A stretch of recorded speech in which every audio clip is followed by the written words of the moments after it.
माळशिरस शहराच्या सर्वांगीण विकासाला चालना देण्यासाठी छत्रपती शिवाजी महाराज उद्यान विकसित करण्यासह विविध महत्त्वपूर्ण विकास कामांचा भूमिपूजन सोहळा जिल्हा परिषदेच्या समाज कल्याण सभापती संस्कृती सातपुते यांच्या हस्ते संपन्न झाला।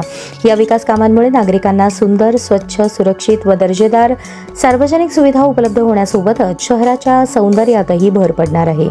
या कामांसाठी माजी आमदार राम सातपुते यांच्या सातत्यपूर्ण पाठपुराव्याला यश मिळाले असून त्यांच्या विकासाभिमुख दृष्टिकोनातून माळशिरस शहरातील मूलभूत सुविधा व सार्वजनिक विकास कामांना गती मिळत आहे।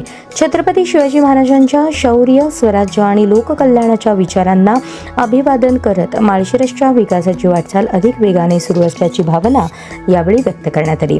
यावेळी माजी नगराध्यक्ष अप्पासाहेब देशमुख, नगराध्यक्ष रघुनाथ चव्हाण, पंचायत समिती सदस्य आनंदराव शेंडगे यांच्यासह नगरसेवक, पदाधिकारी, कार्यकर्ते, ज्येष्ठ नागरिक संघटनांचे प्रतिनिधी व माळशिरसकर नागरिक मोठ्या संख्येने उपस्थित होते।